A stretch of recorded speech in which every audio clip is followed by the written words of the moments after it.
On Christmas Eve, my 16-year-old daughter stood on my parents' porch. She was holding homemade cookies, wearing the sweater my mom once said she loved. And they told her there was no room. No room at the table. No room to stay. No room for her. So, she drove herself home, alone, in the dark, and ate toast. I didn't yell. I didn't beg. I left a letter on their doorstep. You won't believe what happened next. My name is Dr. Kate Morgan. I'm 35. Emergency room physician. The kind of person who shows up, even when no one else does. I've spent my life proving I belong. In school, in medicine, in my own family. But somehow, I was always too much. Too driven. Too serious. Too smart. I built a life from nothing. I paid my way through med school, worked 14-hour shifts, bought my parents a house, paid their bills, answered every call. Until one holiday. They didn't just reject me. They made my daughter feel like she didn't exist. That was the day I stopped forgiving quietly. Before we go further, have you ever had to choose between your peace and your family? If this already feels too real, please like this video, subscribe, and comment if you've ever been the responsible one in your family. Because you're not alone. And I'm about to show you what it looks like when that person finally fights back. Let's begin. The truth is that Christmas Eve didn't come out of nowhere. This story started a long time ago, in a small house where being different meant being wrong, and where love always had a price. To understand what happened that night, you need to understand the family I came from.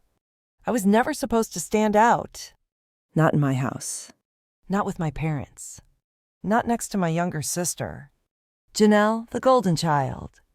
We grew up in a modest home in a quiet part of Minnesota. My dad, Frank, was a factory foreman who came home smelling like oil and exhaustion. My mom, Marilyn, was a retired secretary turned full-time judge of everyone's life but her own. In their eyes, Janelle was easy. She was bubbly, charming, average in school, but magnetic. People just liked her. And that was enough. Me? I was the kid who asked for anatomy books for Christmas. I talked about blood flow at the dinner table and dissected roadkill when I was 7, not to be weird, but because I genuinely wanted to know how bodies worked. But they didn't see curiosity. They saw something wrong with me. Jesus. Kate, what's wrong with you?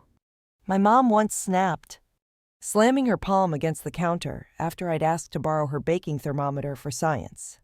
From that day on, I became the weird one. Janelle ran with it. She'd tell anyone who'd listen that I was trying to build a zombie in our garage. By the time we were teenagers, the dynamic was locked in. She was the golden girl. I was the disappointment they never really understood. But that didn't stop me. I graduated high school early, waited tables to pay for community college, earned a scholarship, then another. I clawed my way into med school. I lived in cheap apartments, ate canned soup for dinner, and worked night shifts at the student health center just to keep going. My parents never visited, never asked how I was holding up. They'd say things like, "You always seem fine," or "You're the strong one." What they meant was, don't expect anything from us. Meanwhile, Janelle bounced from one idea to another. A nail tech course, then yoga certification, then an Etsy shop that lasted 6 weeks. No matter what she dropped, my parents always made sure she landed softly. When she had Lily at 19, my mom threw her a second baby shower just because the first one wasn't fancy enough. I sent a check and got a thank you text 2 months later. Still, I tried to stay close. I thought maybe, just maybe, if I worked hard enough, they'd see me differently. So when they couldn't afford retirement, I stepped in. They'd always rented, Never saved. So I bought a small 2-bedroom house in the suburbs and gave them the keys. Mortgage in my name. Bills handled by me. They just had to live. And they did. Like royalty. They hosted dinner parties. They bought lawn gnomes. My mom even bragged to her book club about her beautiful little home as if she paid for it. I didn't say a word. I let them have it. Because I thought that was love. And then I became a mom. My daughter, Abby, changed everything. She wasn't like me or Janelle. She was thoughtful, steady, kind in the way kids rarely are anymore. She made her own lunch every morning. She used birthday money to buy gifts for her friends. She never asked for anything big. And still, my parents adored Lily Janelle's daughter, as if she were the only grandchild who mattered. When Abby brought home straight A's, no one clapped. When Lily joined the STEM club, my mom called it remarkable and bought her a telescope. I told myself it didn't matter, that Abby didn't notice. But she did. She noticed every quiet dismissal, every time Grandma interrupted her stories to talk about Lily, every maybe later when she asked to bake cookies together. She started pulling back, smiling less at family gatherings, saying things like, "It's fine. I know they're busy." She never once said, "They don't like me." But she didn't have to. And then, a few weeks before Christmas, Janelle called. "Hey, Kate," she chirped. "Lily just got accepted to this incredible STEM summer camp. It's a huge opportunity. Only problem is, it's a little expensive." I already knew what was coming. "How much is a little?" I asked. $20,200, she said, like she was asking for $10. I blinked. "Are you serious?" "She's got your brain," Janelle replied, laughing like it was a compliment. "Come on. You know it's worth it." You, of all people, get it. That was her pitch. That because I worked hard and sacrificed everything, I owed it to Lily. I said no. Not angrily. Not even defensively.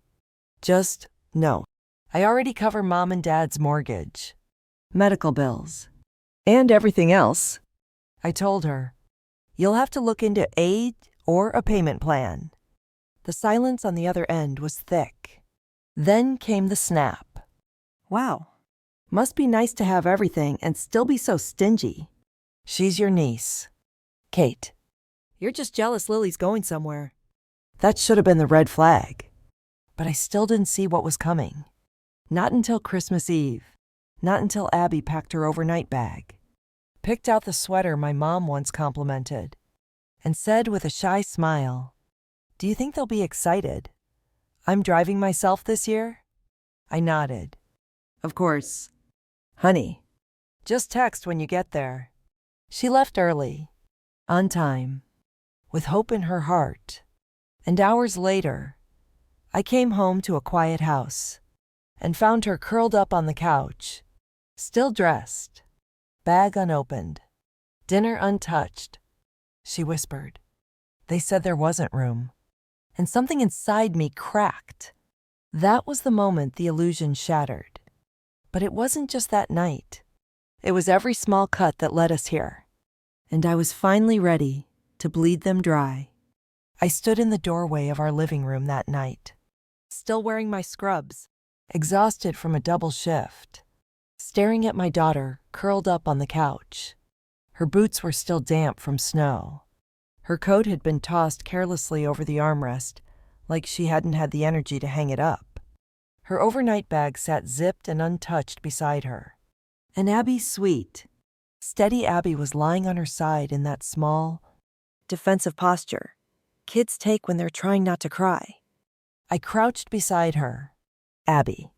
She opened her eyes immediately. Not startled, just tired. "They said there wasn't any room," she whispered. I blinked. "Room where?" "At the table." Her voice cracked. She tried to play it off with a shrug, but it didn't land. "They said they weren't expecting me." They weren't what? I asked. You arrived on time. Didn't you? She nodded. Yeah. Grandma opened the door and looked at me like I'd shown up to the wrong house. She said the table was full. Too many people. No bed left either. I clenched my jaw. Did anyone even offer to let you stay? Or help you get home? She shook her head. No. They just stared at me. Lily was in my usual seat. Grandpa was laughing with her. No one even looked surprised I was there. I felt something tighten in my chest. And Grandma said, "It's just a full house this year." Then Aunt Janelle smiled and nodded like it made perfect sense. I looked over at the coffee table. A single slice of toast sat on a paper towel. Cold. Uneaten. That was your dinner? I asked. She gave me a small, broken smile. I wasn't really hungry, but her eyes said otherwise. She tried to stay strong, blinking hard to keep the tears from spilling, biting her lip like she could chew her way through the pain. I didn't want to make things awkward, she added. It felt like I was being difficult just for showing up. That was the part that undid me. She'd done everything right. Left early. Wore the sweater my mom once praised. Brought a tin of cookies she'd baked herself. She even packed gifts for the younger cousins. And they looked her in the eye and said, "There's no room. Not no space. Not you." I didn't cry. Not in front of her. Instead, I wrapped my arms around her and held her until she finally relaxed against me, like she'd been holding herself upright out of sheer will.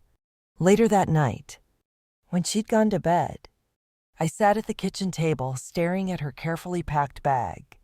I couldn't stop imagining the moment she stood on that doorstep, cookies in hand, heart open, and watched the door close in her face. I opened the fridge. Nothing inside was festive. No backup turkey. No holiday treats. We hadn't prepared for her to be here. Because we trusted them. We always trusted them. And they threw that trust away like it was nothing. The next morning, I told my husband everything. He sat in silence for a long moment. Then asked, "So, what do we do now?" I didn't answer. Not yet. But deep down, I already knew. Because this wasn't just about a chair.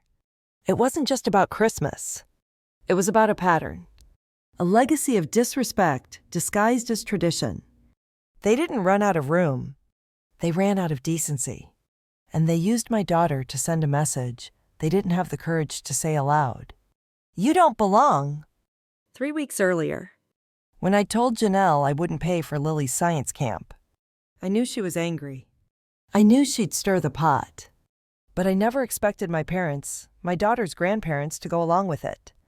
To exile her from Christmas because her mother said no. That wasn't oversight. That was punishment. A warning. And it worked. Because I'd never been so clear on what needed to happen next. But I didn't scream. I didn't call them to demand an apology. I didn't post a long emotional rant online. I took action. Quiet. Deliberate. Final. That same morning, while Abby slept peacefully upstairs, I printed the letter, folded it carefully, slipped it into an envelope, and drove across town. It was still early. Christmas morning had that strange fuzzy stillness, like the world was hung over on wrapping paper and sugar. I parked down the street from my parents' house. The driveway was full Janelle's car, a cousin's rental. No surprise, they were probably inside laughing, recounting gifts, pretending my daughter didn't exist. I walked to the porch with the envelope in hand and rang the bell. No one answered. I waited. Rang again. Still nothing. My husband, Mark, gently touched my shoulder. "Let's just leave it." I nodded, slid the envelope between the door and the frame where it wouldn't blow away. We turned to go. Then I heard it. The creak of the screen. The shuffle of slippers. I turned back and saw her Marilyn wrapped in her fuzzy holiday robe, hair in curlers, holding a mug that said, "Best Grandma Ever." She bent down, picked up the envelope, and opened it right there on the porch. Her face changed in stages. Confusion, shock, pale silence. Then she screamed, "Frank, get out here. She's throwing us out." Frank appeared at the door, still in yesterday's clothes. What the hell? Then came Janelle, Christmas pajamas, holding coffee like it was a sitcom. "What's going on?" My mom pointed at me like I was a stray dog. "You ungrateful little—" I didn't wait for the rest. We got in the car, drove home, and for the first time in years, I didn't feel guilty. I felt free. But of course, they didn't go quietly. That was just the spark. The real fire was still coming. And I had a plan. The letter on the porch, that was just the beginning. By the time we got home, my phone was already buzzing. Missed calls, texts, voicemails, all from numbers I knew by heart and had grown tired of answering. I ignored the first few. I wanted to breathe, to sit beside my daughter and truly know that I had chosen her, that I wasn't going to betray her just to keep the family peace. But by the sixth call, I picked up. It was my mother. "How dare you?" she hissed, skipping any kind of greeting. "You've lost your damn mind." Behind her, I could hear Frank's voice, booming. "She's no daughter of mine." Not a single word about Abby. Not a question. Not even fake concern. Nothing but anger. Nothing but the sound of their entitlement snapping in two. I hung up. More texts followed. This time from Janelle. They ranged from emotional guilt trips, they're old. "Kate, you know they depend on you, to flat-out threats. This will ruin your reputation. Think of your career." I nearly laughed at that one.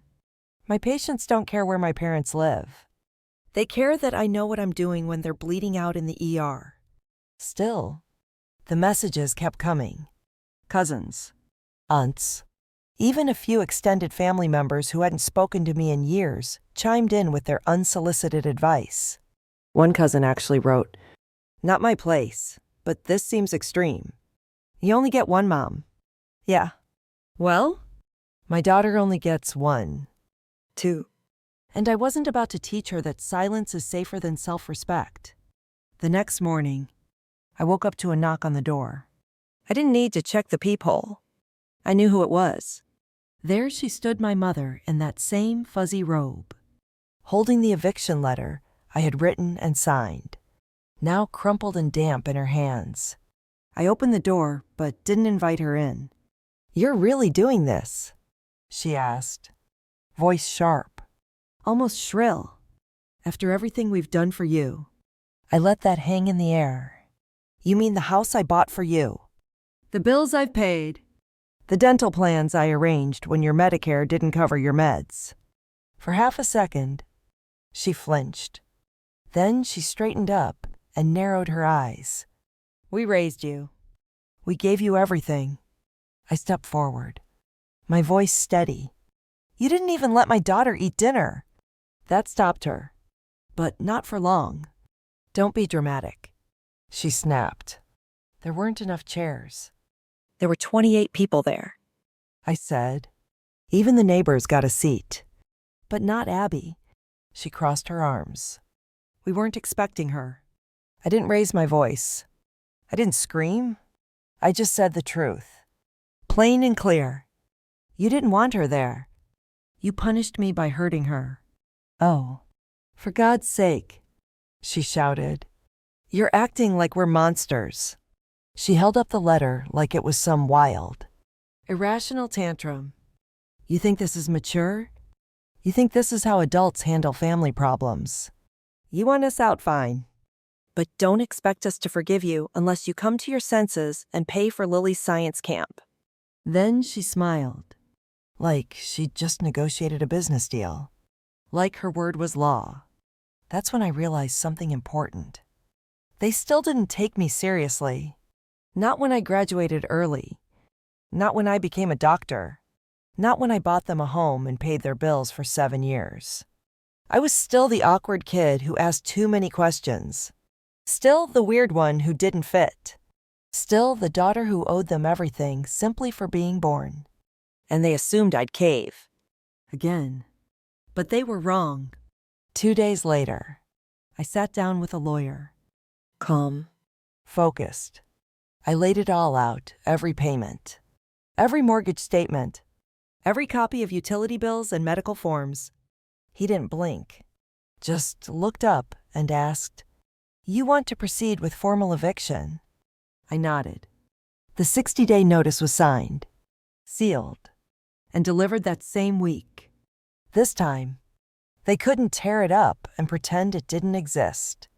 But I didn't stop there. I'd been holding up their lives for years. Quietly. Behind the scenes. Without thanks. So I started pulling back systematically. Utilities.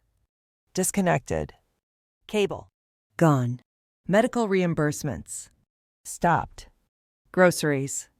No more gift cards tucked in Christmas cards. And I let it be known to the entire family that this wasn't sudden. That it wasn't a meltdown. That I had receipts. Literal and metaphorical. I didn't yell.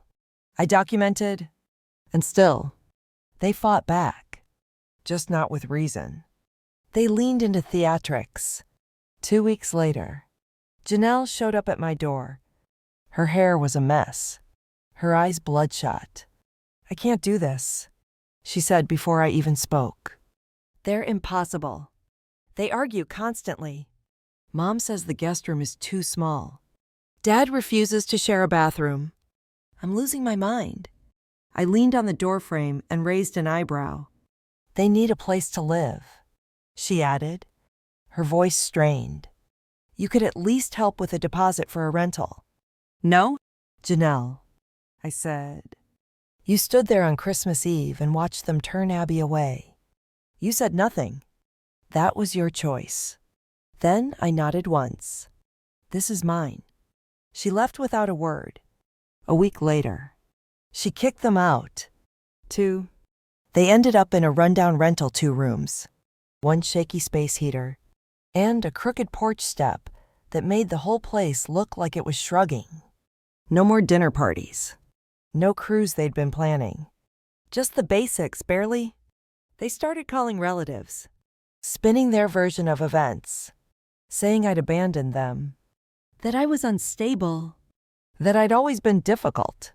But by then, I'd already gotten ahead of it. I emailed extended family. Quietly. Professionally.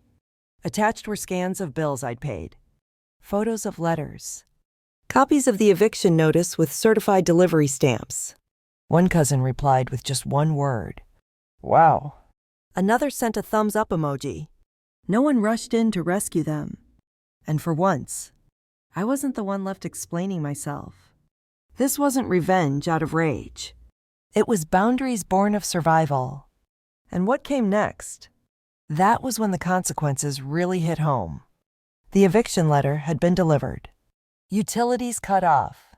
Financial lifelines closed. But in their minds, it still wasn't real. They thought I'd fold. Eventually, that once things calmed down, I'd call crying. Apologize. Offer another chance. But I wasn't interested in chances. Not anymore. I was interested in consequences. Not out of spite, but because for the first time in my life, I saw clearly. Kindness without boundaries isn't love. It's self-erasure. And they trained me to do it since I was a kid. Now it was their turn to feel the absence. I wasn't cruel. I didn't gloat. But I was done saving people who built their comfort on my silence. And so I made my next move. My house was still under my name. I'd been covering that mortgage faithfully for 7 years. The moment the eviction process was official, I called my realtor. Told her I wanted the property listed immediately. I priced it fairly. No games. No emotional inflation. I wasn't trying to squeeze them. I just wanted to be finished. She came back 2 days later with an offer above, asking. A family with young kids wanted to move in by spring. There was only one condition: vacant possession. No tenants. No drama. No squatters. They wanted the keys and a clean slate. I signed the paperwork. Then I waited. 1 week before the move-out deadline, my lawyer called. They haven't packed a thing, he said. You ready to proceed? Absolutely. We didn't show up on eviction day. I let the professionals handle it. Legal. Quiet. By the book. I'd already lost too much energy to them. I wasn't about to spend my peace watching them scream as they got escorted off a property they never paid for. But from what I heard, it wasn't pretty. Janelle, ever the savior, let them stay with her for a little while, and she made sure everyone knew it. Suddenly, she was giving interviews to cousins like it was a press tour. She's abandoning them, she claimed, all because of one misunderstanding. She never mentioned Abby, never told anyone that my daughter had come home crying on Christmas Eve because her seat at the table was given to someone else. To them, it was all about my parents, the real victims. But fairy tales fall apart fast when the house starts to smell like entitlement and expired guilt. 3 weeks later, Janelle knocked on my door. No lipstick, hair in a messy bun, eyes puffy. She looked small. I can't do it, she said, skipping any hello. They're driving me insane. Mom complains the living room's too cramped. Dad won't stop yelling at my kids about noise. They're nitpicking everything. They act like they own the place. I didn't flinch. She kept going. They need a place. Even just a deposit on a rental. I'm begging you. I folded my arms. You watched them turn Abby away. You didn't speak up. That was your decision. This is mine. And I closed the door. A week later, she kicked them out. They landed in a rundown apartment complex off the highway. 2 rooms, 1 ancient space heater, a front step that leaned to one side like the whole building was exhausted. My mother, who once threw themed dinner parties, now clipped grocery coupons and complained to neighbors about how I'd ruined their retirement. My dad stopped speaking to most of the family. They tried pulling sympathy from distant cousins, from old church friends, even from Lily's middle school PTO, but their story was falling apart. 'Cause I had receipts. I'd emailed every major relative with calm, polite updates. Here are the bills, the mortgage statements, the medical coverage I'd quietly arranged, the letter from the lawyer. I didn't trash anyone. I just showed the truth. And that was enough. No one came rushing in to rescue them. One uncle replied with, "Took guts. Proud of you?" Another cousin, usually neutral, sent back, "We always knew something was off. Thanks for confirming it." It was quiet, but it was the first time in decades that I felt the room shift in my favor. They weren't just out of my house. They were out of my power. And yet, even then, I wasn't done. Because this story didn't start with them. It started with Abby. And she deserved more than justice. She deserved peace. So, I sold the house. Transferred the profit to a college fund in her name. No ceremony. No speeches. Just a wire transfer and a promise to myself that my daughter would never feel disposable again. I didn't tell her the amount, but she noticed the difference. She noticed when I took weekends off, when I helped her tour schools out of state, when I started smiling again over pancakes instead of staying up late answering emergency calls. I was finally present, because I'd stopped bleeding for people who never brought bandages. And as for Abby, she began to bloom. Her posture changed. She laughed more. She started asking questions again. the kind that sounded a lot like the ones I used to ask before I learned to hold them in. She was healing. And so was I. But the peace didn't come quietly. Because the fallout, that was just beginning. And some people don't learn until there's nothing left to take. You'd think being removed from a house you didn't pay for would be enough of a wake-up call. But no. If anything, being cut off only made my parents louder. They couldn't accept the silence. They couldn't accept the boundaries. So they rewrote the story. In their version, they were abandoned, blindsided, victims of my coldness. My mother told anyone who'd listen that I was emotionally unstable and always too intense. She painted herself as a loving grandmother, heartbroken over the distance. My father said I was ungrateful and unreasonable, and that the house was a gift, as if gifts come with monthly mortgage payments. They never mentioned Abby, never acknowledged what happened that night. To them, the problem wasn't what they did. It was that I dared to respond. But people talk, and the truth, it travels. Neighbors started noticing the shift. The same ones who used to nod politely at their gossip now crossed the street to avoid them. A woman from their old church messaged me privately. "We heard your side. You don't owe them anything." My mother, of course, refused to admit the walls were closing in. She kept up appearances buying thrift store tableware and telling the mailman she was just downsizing. But her messages to me became more frantic. Voicemails that started with, "We need to talk," then escalated into, "You're destroying this family." Texts filled with emotional landmines. "You've always been dramatic. Your sister never would have done this." After all we sacrificed, every line dripped with the same old tactic guilt. But I'd stopped responding. Not out of spite, but out of preservation. They'd shown me exactly who they were. I wasn't about to pretend otherwise. One afternoon, I got an email from a former neighbor of theirs. "Just thought you'd want to know. Marilyn's been telling people you committed elder abuse. She said she's considering legal action." I stared at the screen, not even surprised. Abuse. For ending financial support I was never obligated to provide. For reclaiming a house I legally owned. I forwarded it to my lawyer. He replied with one sentence. "Let me know if they file." "We'll counter immediately." They never did. Because deep down, they knew. They weren't victims. They were exposed. And that's when the silence really set in. Weeks passed. Then months. No more calls. No letters. No pop-ins. Janelle went quiet too. According to one cousin, she told the family she needed space, that the stress wasn't worth it. Apparently, living with our parents had finally shown her what I'd been dealing with for years. But she never reached out to apologize.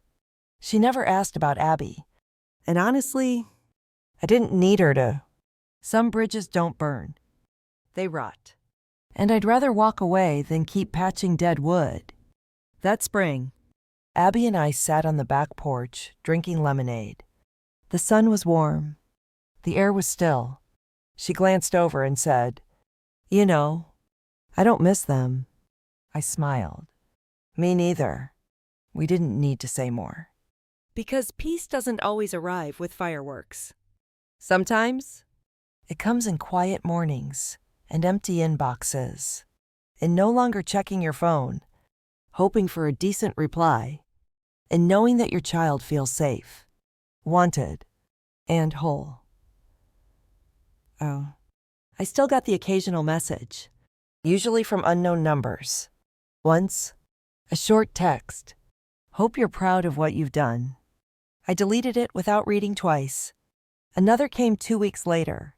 "You'll regret this someday." No, I won't. Because regret is what you feel when you betray yourself. And for the first time in my life, I hadn't. Abby began applying to colleges that summer. She wrote her essay about resilience. Not mine. Hers. She didn't mention Christmas. She didn't talk about eviction notices or toast for dinner, but she told the story of a girl who once thought being quiet would make her loved, and what happened when she realized she was already enough. She got into her top choice. We celebrated with tacos on the porch. Nothing fancy. Just us. And the money from selling the house. It covered tuition. Every last cent. No loans. No debt. No strings attached. A clean break. They say revenge is best served cold. But for me, it tasted like fresh lemonade, silence, and a daughter who finally felt seen. But before I let this story go, there's something I want to ask you. Because choosing yourself over your family, that's not easy. And some people say I went too far. But did I? So, that's the story. A daughter who said enough. A mother who learned the hard way that love without accountability is just control in disguise. And a teenager's sweet, smart Abby who walked away from her grandmother's porch and into her own power. Now, months later, people still ask me if I regret it. Cutting them off, selling the house, refusing to help. Wasn't there another way? Maybe, but not one where my daughter still respected me. Not one where I could look in the mirror and see someone who finally chose herself after decades of being the family fixer. The emotional sponge. The one who showed up no matter how deep the cut. Because here's the truth. No one tells you about being the strong one. They don't admire you for it. They expect it from you. And when you finally stop, they don't thank you. They blame you. But I didn't do this to prove a point. I did it to protect the one person who still believed in me. My daughter. She needed to see what self-respect looked like when it hurt. She needed to see that being the good one doesn't mean sacrificing your dignity.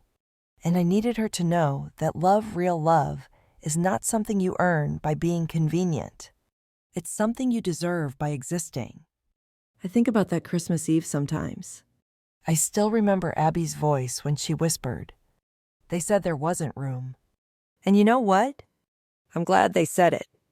Because that moment forced me to see the truth I'd spent a lifetime avoiding. They were never going to love us the way we needed. Not because they couldn't. Because they didn't want to. And no amount of compromise, success, money, or emotional gymnastics was ever going to change that. That's a hard pill to swallow, especially when it's your own parents. But the truth is, blood doesn't entitle anyone to your peace. Love isn't proven by how much pain you tolerate. And loyalty means nothing when it only flows one way. So no, I don't regret it. Not the letter, not the silence. Not even the eviction. Because what I gained, clarity, freedom, and a relationship with my daughter built on truth, not performance. People who hear this story tend to split into two camps. There are the ones who say, "Good for you. I wish I had that strength." And then there are the ones who flinch, who shake their heads, who say, "Family is family. No matter what." But here's what I've learned. If someone constantly wounds you, shames you, dismisses your worth, and forces you to minimize yourself to maintain peace, that's not family. That's tradition wrapped in trauma. And I refuse to pass it down. Not to Abby. Not to anyone. Because if generational damage can be handed down like a family heirloom, then healing can be too. And that's the legacy I choose. So now I want to ask you, have you ever had to walk away from people you loved just to save yourself? Have you ever reached that moment, the one where you realized silence isn't love and self-sacrifice isn't connection? If you have, drop a comment. Tell me your story, even if it's just a sentence. Because trust me, someone out there needs to read it. And if you haven't, but this story hit something deep in your chest, who do you keep choosing? That would never choose you back. If this resonated with you, please like the video, share it with someone who needs to hear it, and hit that subscribe button. More stories are coming, ones that don't shy away from the hard truths. Because sometimes, the quietest rebellions create the loudest peace. And sometimes, saying no more is the most loving thing you'll ever do. Thank you for listening. Take care of yourselves. And never apologize for choosing your own peace.